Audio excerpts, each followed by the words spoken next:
네, 반갑습니다. 삼성전자 주주 여러분들. 아마 요즘 삼전 주주 여러분들의 표정이 제일 밝을 거라고 생각을 해요. 자, 그래서 오늘 영상에서는 삼성에 대한 차트 분석과 펀더멘탈 분석을 계속해서 해드릴 예정이고, 가장 중요한 건 내년도 스케줄에 따라서 분기별 고점은 어디까지 형성이 될지 이 부분에 대해서 정확하게 알려드릴 예정이니까 영상 꼭 끝까지 시청하셔서 삼성전자에 대한 매도가 정보 얻어가시길 바라겠고요. 일단 금일 삼성전자 매매 동향 같은 경우에는 5거래일 연속 개인은 매도하고 그 다음에 기관과 외국인은 매수했던 이러한 상반된 입장에서 오늘 같은 경우에는 개인과 외국인 같은 경우에는 매수하고 기관이랑 금융투자 같은 경우에는 매도하는 이 매도세로 돌아섰는데, 제가 생각을 했을 땐 오늘 매도세는 이 일시적인 차익 실현 매물이 나올 만한 구간이라 뭐 이 부분은 크게 염려하실 필요가 없다, 이렇게 보시면 될 것 같고, 그 다음 이 차트 상황 한번 살펴보시자면 일단 일봉상 흐름은 이 2달간 조정을 받던 구간에서 이제 막 벗어나서 다시 한번 시세를 만들어주는 그러한 구간이기 때문에 현재는 여러분이 생각했을 때 이 매도의 구간이 아닌 홀딩의 구간이다, 이렇게 보시면 됩니다. 이 기본적으로 여러분들이 매도에 대한 생각을 가지시는 이유가 뭐예요? 이거는 고점일 것 같으니까 떨어지기 전에 내가 고점에 매도를 한다는 얘기인데, 이 관점으로 현재 삼성전자를 봤을 때 삼성전자는 아직 고점까지 가려면 한참 남아 있습니다. 일단 이 얘기에 대한 근거를 좀 말씀해 드려보자면, 기본적으로 삼전이나 SK하이닉스 같은 대형주들의 특징은요, 시총이 무거워서 이 급격한 가격 변동이 구조적으로 어려워요.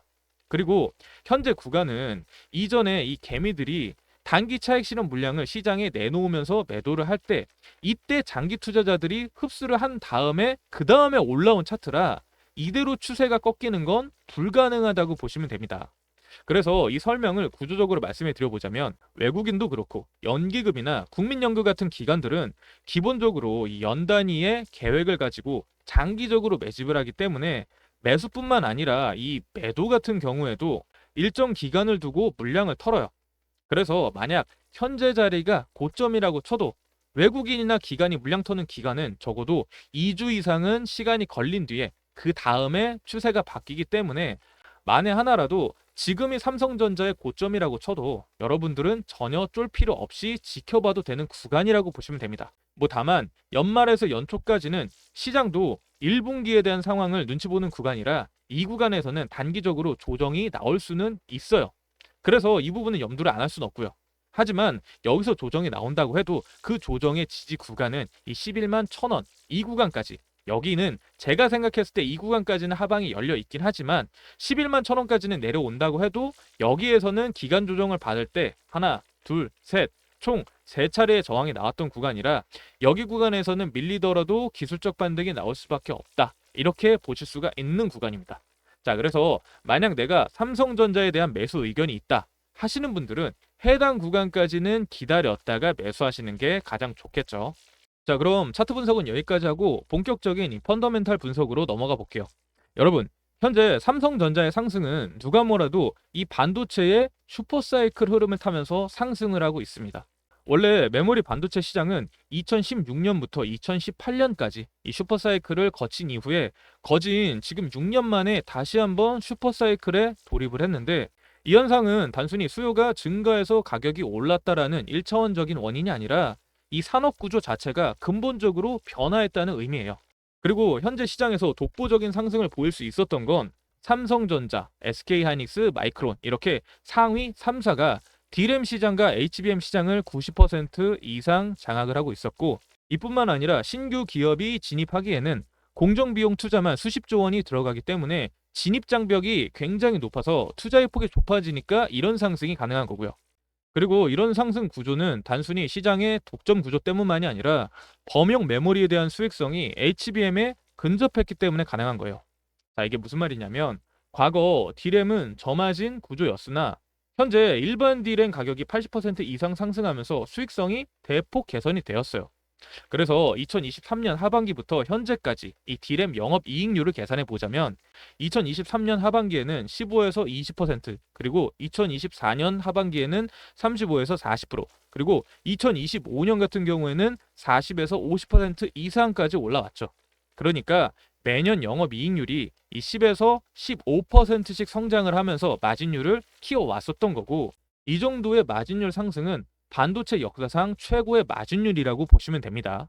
자, 그다음 상승 요인 같은 경우에는 HBM 사업에 대한 이 재평가 때문에 그런다고 보시면 돼요. 이 지금까지 증권가가 제시한 HBM 출하량은 양적 지표만 있었거든요. 근데 정작 필요한 건 질적 변화에 있었다고 보시면 돼요. 여러분, 지금 삼성전자가 가장 공을 들이고 있는 제품이 뭐예요? HBM4잖아요. 근데 이 HBM에 대한 이 세대별 가격 구조를 한번 보시자면 내년도 상승에 대한 힌트를 얻을 수가 있어요. 일단 이전에 HBM3E가 대당 1000달러 정도였고, 현재 HBM4 같은 경우에는 대당 1500에서 2000달러가 넘어가요.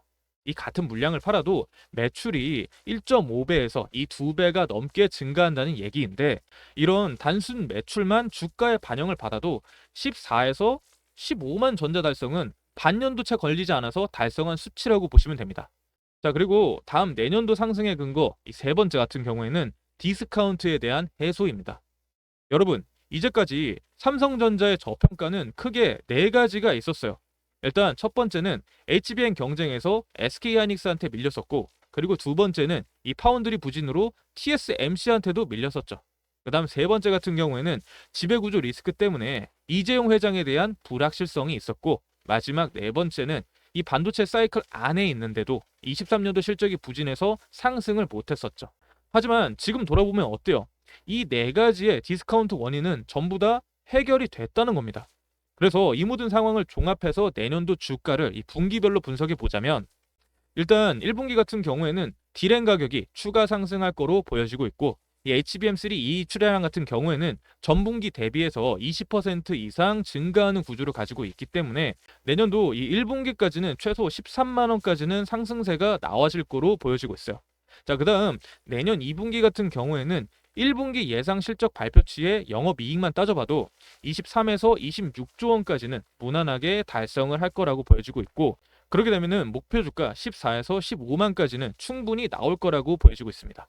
자, 그래서 2분기 스케줄을 봤을 때 HBM4가 3월달 양산이 시작되면서 검증에 대한 시간을 갖고, 그 다음에 4에서 5월에 대량 출하되기 시작을 하면, 제가 생각했을 때 2분기 엔비디아 HBM 공급 점유율은 SK하이닉스가 55%, 그리고 삼성전자가 35%, 마이크론이 15% 이렇게 나뉘어질 거라고 예상을 하고 있기 때문에 2분기에 대한 이 주가 전망 같은 경우에는 3분기에 대한 이 기대감 플러스 이미 반영된 실적까지 더해져서 가장 좋은 전망치가 나올 거라고 생각을 해요.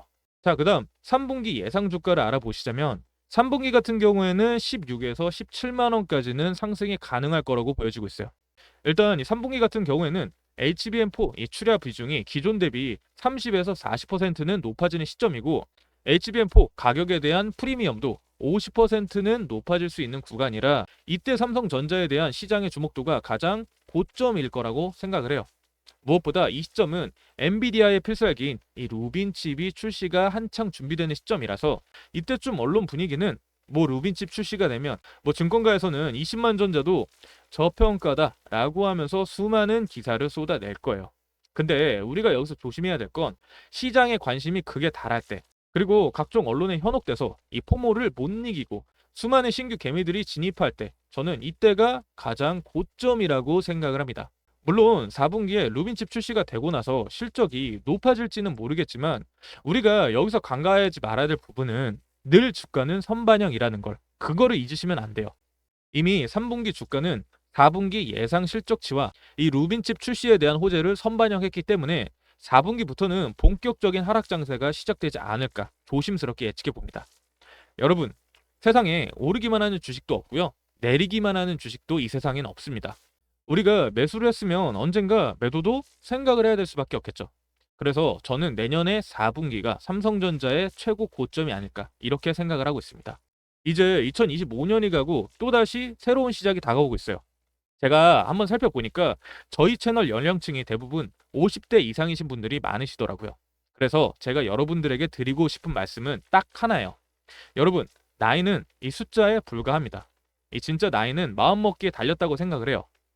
배우고 도전하고 성장하는데 나이는 숫자에 불과한 거죠. 그래서 오늘 이 영상을 끝까지 보신 여러분은 이미 대단한 분들이라고 생각을 합니다. 왜냐면 많은 분들이 뭐 주식은 어렵다, 나이 들어서 무슨 주식이냐 라면서 포기를 할 때 여러분들은 도전을 했잖아요. 그리고 그 결실이 내년에 바로 맺어질 거라고 생각을 합니다. 자, 마지막으로 제가 가장 좋아하는 말 하나 남길게요. 이 최고의 투자는 자기 자신에게 하는 것이다. 그리고 그 다음이 좋은 기업의 주식이다. 이게 워렌 버핏이 한 말인데 제가 생각했을 때 여러분은 이미 자기 자신에게 투자하셨다고 생각을 합니다. 왜냐면 이 영상을 보면서 배우고 계시니까요. 그래서 내년도 2026년도는 이 삼성전자와 여러분 모두 좋은 성과가 내서 큰 수익이 날 거라고 생각을 합니다. 이 얘기는 제 진심이고요. 자, 그럼 더 좋은 내용 준비해서 저는 내일 다시 찾아뵙도록 하겠습니다. 감사합니다.